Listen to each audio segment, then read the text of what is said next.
Hello and welcome back to my channel and This Week in Racing. It's been a while, hasn't it? The winter months, despite not having many major racing events, doesn't seem to have a whole lot of time to it, especially when you're driving across the country and back to go to a big event like PRI. But I am back. I got a lot accomplished there, and I'm pretty pleased with what I got done at that trade show, but I'd like to bring it back and talk with you guys about what has happened in the racing world, because I guess one of the advantages of being gone for a little while and not being able to talk about some of this stuff is we have no lack of things to talk about in this episode. Also, I got to see Star Wars recently. Give you a quick review of that just because I reviewed Ford versus Ferrari, and believe it or not, this channel actually started as a Star Wars channel. So not as bad as Last Jedi, at least to me. Of course, I'm a Luke Skywalker fan, so Last Jedi was pretty much the worst thing that I could have possibly ever seen. That being said, if you're a Star Wars fan, like a hardcore Star Wars fan who likes to think about the movies and kind of what they mean, you probably won't enjoy this one too much. It's definitely a movie for normies. If you want to go there, turn your brain off, shove popcorn in your face, and not think about how, why, or where things come from or how things happen, and you just want to watch spaceships and pew-pew and lightsabers, it'll probably be the movie for you.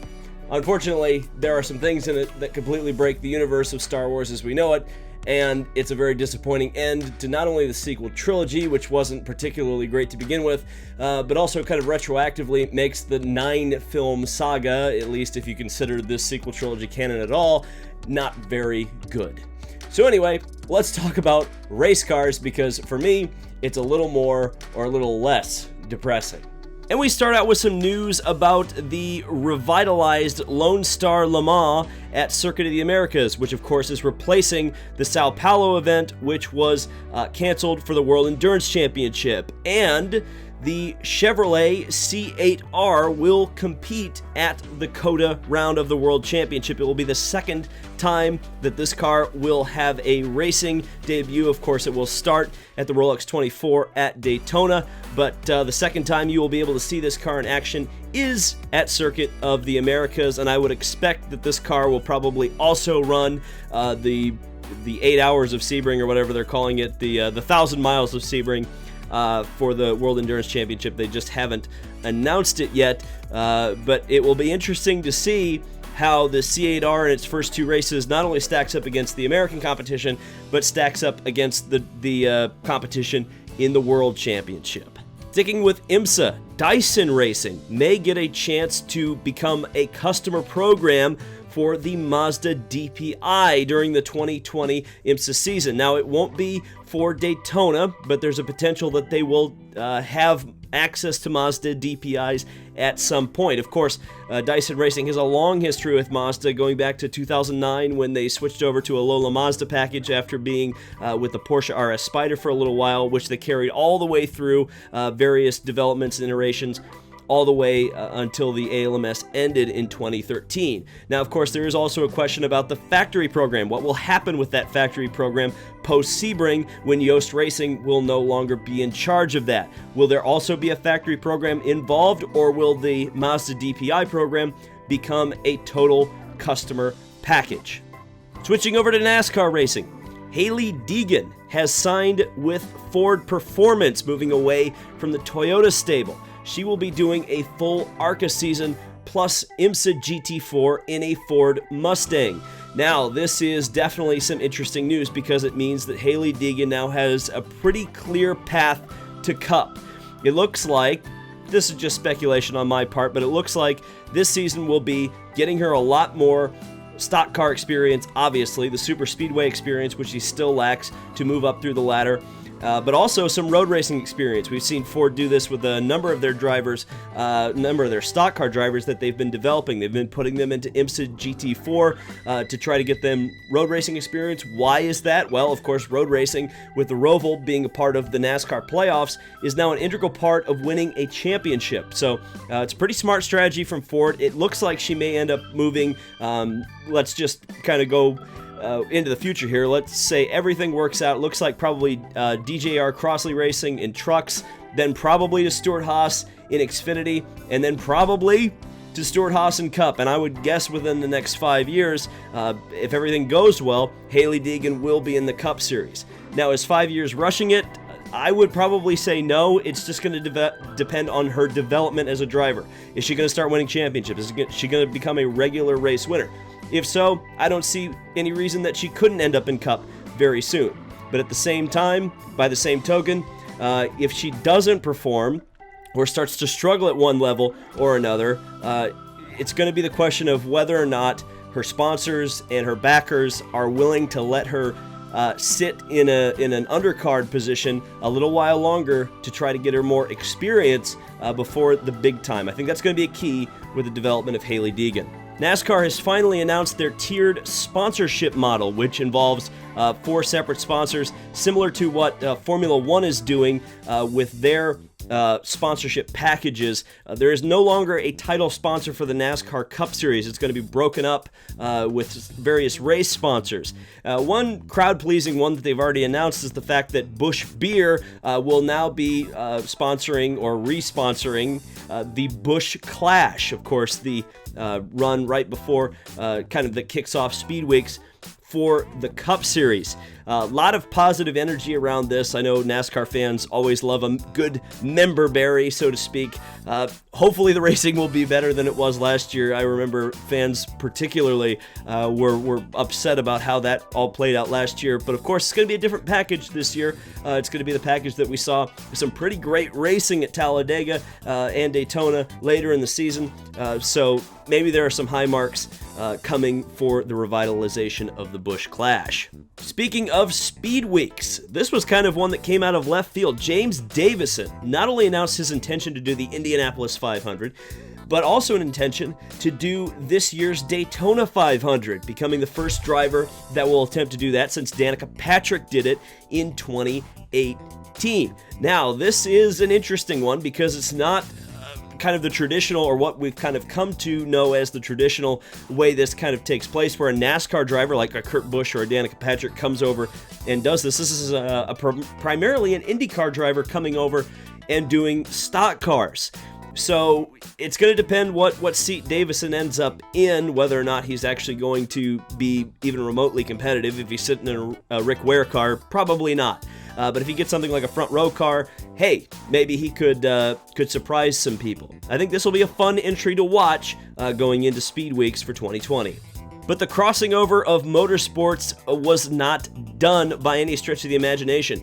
And this is a pretty major thing that I think didn't get as much press as it probably should have, because this is a potentially huge deal. Scott McLaughlin, the reigning Bathurst 1000 and V8 Supercar Championship over in Australia, will be taking his IndyCar rookie test at the Sebring International Raceway. Now, key phrase in that is that this is a rookie test. This is not just a PR stunt like we've kind of seen with Brad Keselowski over the last couple years, where you get a driver that gets a test day, gets to run some laps, not particularly serious, just something fun, just something to say, hey, this is an experience. No, this is Scott McLaughlin going to a track that simulates an IndyCar street circuit, Sebring, and going there in a testing condition with Team Penske with the intention of passing his rookie test. This says to me that Scott McLaughlin is not only looking at IndyCar, in the distant future, but it seems like he's intent on running a race this year. Now, where that could possibly be, in what capacity, no idea yet. But I would not be surprised in the least if we see a fourth Penske entry on one of the entry lists going forward with the name McLaughlin attached with it. Keeping with IndyCar, Conor Daly has signed with Ed Carpenter Racing to co-drive the number 20 throughout the season with Ed Carpenter with Air Force backing. Now, Conor Daly will also do the Indianapolis 500. This is the Ed Jones seat from last year, so you can expect 3 cars from Ed Carpenter Racing with Rinus VeeKay as well as Ed Carpenter himself at the Indianapolis 500, and Conor Daly will contest the first, 5 or 6 rounds of the championship. The first one he's scheduled to miss is Texas. Now, the question that I've had, and I haven't gotten a great answer to it yet, is if Conor Daly is in contention for the championship going into the Texas round. Let's say he gets second in the Indy 500, maybe wins St. Pete or something like that. He'd probably be way up in the championship. Are they really going to pull Conor out of a ride at Texas and essentially kill his hopes in the championship? That will be something to watch going forward. And another major IndyCar move, and another one that affects Dale Coyne Racing. Craig Hampson, one of the engineers for that team and former engineer of the Sebastian Bourdais number 18, will be moving to Arrow McLaren Schmidt-Peterson.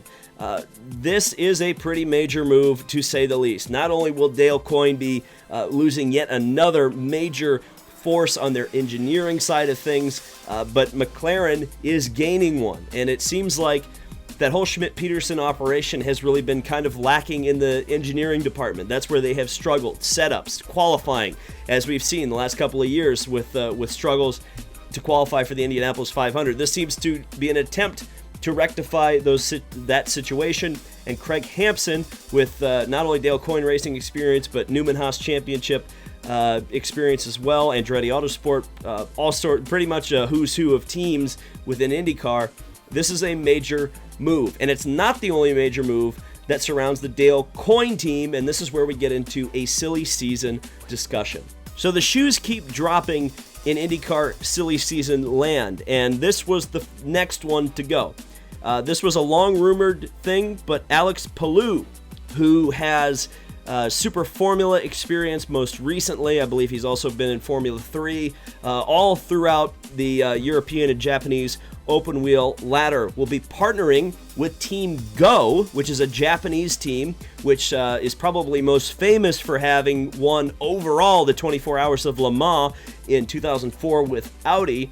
They will be joining up with Dale Coyne Racing to take one of the seats for next season. Now, of course, we've known there's been so many changes at Dale Coyne Racing recently, with Craig Hampson leaving, as well as Michael Cannon leaving from that team, and of course Sebastian Bourdais as well. And we still don't have an announcement on the second seat for Dale Coyne Racing. So what's the deal there, and what other seats are available at this point in IndyCar? The way it seems to be kind of playing out at this point is we've obviously got the 2 unconfirmed entries at Carlin, 2 unconfirmed entries at Foyt, 1 unconfirmed entry at Coyne, and then 1 potential entry, I think, is still on the table at Rahal. Now, we know that's going to take a large truck full of money to be able to pull that off. That's one that's out there right now in the realm of possibility, but I think still a long shot at this point. So where does everything in the IndyCar silly season realm seem to be playing out?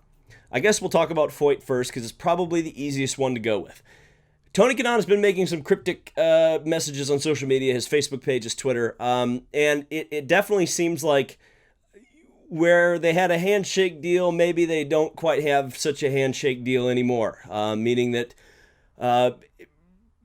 we may not have Tony Kanaan on the full-time grid next year. Now, for Indy 500, that's another question. Would he be with Foyt? Would Ganassi find a place for him?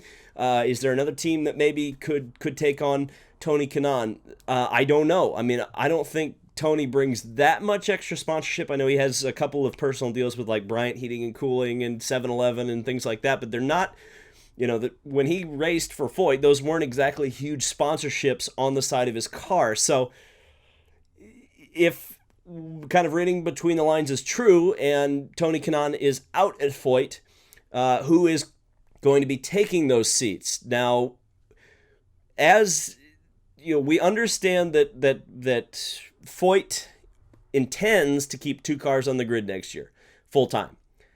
Is that super realistic? Maybe not. Maybe they only have 1 full-time car and 1 part season entry. So if that's the case, it seems most likely, and I say most likely, we've heard Dalton Kellett's name thrown out by various sources. I think it's pretty much at this point all but confirmed that Dalton Kellett is going to be in one of those cars next year. And you may say, who's Dalton Kellett? Well, Dalton Kellett's made the most starts in Indy Lights history, I believe, somewhere in the 100 range. He's running Indy Lights for several years for teams like Andretti Autosport and Juncos, and I think I think he ran for maybe Schmidt or somebody. I mean, he's been in Indy Lights forever. He's a Canadian driver. I believe his family is pretty well off, pretty wealthy. I mean, otherwise he wouldn't probably be able to stay in Indy Lights for that long. And that's really what exactly Foyt needs at this point. Now, is Kellett going to be a major threat for the championship? No. And he wouldn't have been, it certainly wouldn't have been at Foyt, even if he's like a Colton Herta or a Alexander Rossi. I think the Foyt team is, especially now that they don't have quite as much budget as they did before, they're really going to struggle. But Kellett is serviceable on the ovals. In fact, he has a win on the ovals in Indy Lights. So from a perspective, I think I was talking with my friend Krista Hardy about this, is that, ultimately it comes down to the guy's a good oval driver, or at least serviceable on the ovals. AJ cares about the Indy 500. AJ cares about Texas. Those are the two races he really is concerned about. And it seems like Kellett will probably be able to wheel that car really well at those events. And so that's what matters to AJ. Question number 2 is who's going to fill that second seat?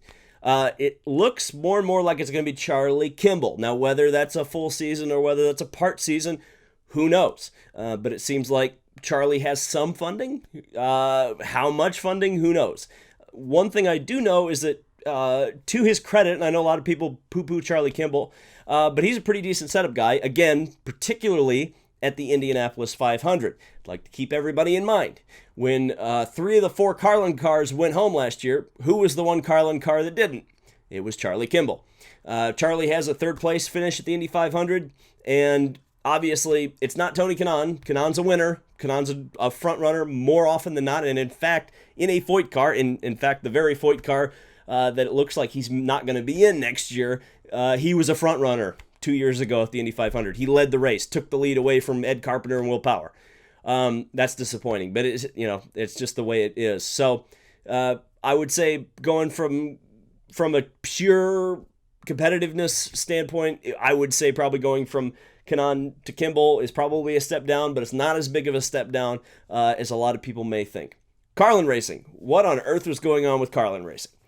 You would expect there's 2 seats there. Of course, I don't think Max Chilton is 100% confirmed across the board for the season yet, but you would assume that he's at least going to do the road courses, and I believe he's also stated an intention to attempt to qualify for the Indianapolis 500, due in part because of the new halo screen protection, that risk management thing that we talked about months ago.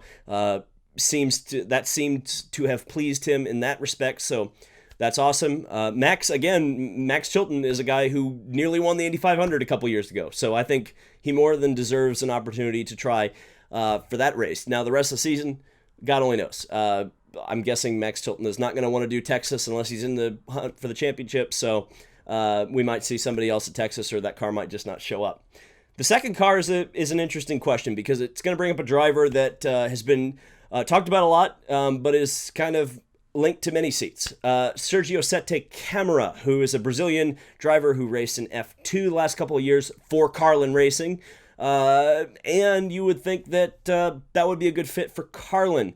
But he's also been linked to Coyne. Now, this is the thing that's kind of where things start to get murky, because I think where Sete Câmara decides to go is going to kind of become a huge domino effect for the rest of this offseason. If Sete Câmara goes to Carlin, I think then Santino Ferrucci is a lock at Coyne. But if Sete Câmara takes a seat at Coyne, then where does Santino Ferrucci go? I don't think he goes to Carlin. And looking kind of between the lines, as we've kind of seen, the engineering has gone away from Dale Coyne Racing. Sebastian Bourdais has gone away, that experienced teammate. A lot of those elements that Santino Ferrucci was able to thrive in have gone away. What's one thing that Santino Ferrucci doesn't exactly lack? That is funding. I'm just saying there's a Rahal car that could potentially be on the grid if the price is right. There's 2 experienced teammates there, Graham Rahal and Takuma Sato. I think there is a distinct possibility that Santino Ferrucci ends up in a 3rd Rahal car. Now, will it happen? Maybe not. And again, I think it's determinant really hard on where Sergio Sete Câmara goes. If Sete Câmara goes to Carlin, then more than likely Ferrucci stays at Coyne. If not, I think you could see him in a third Rahal car. Just a thought. Just a thought. So, that has been This Week in Racing. I hope you've enjoyed this, and if you did, leave a like on this video. Got more videos coming for you in the near future. Be sure to look out for those. Thank you guys so much for watching. This has been David Land on YouTube, and I will see you in the next video.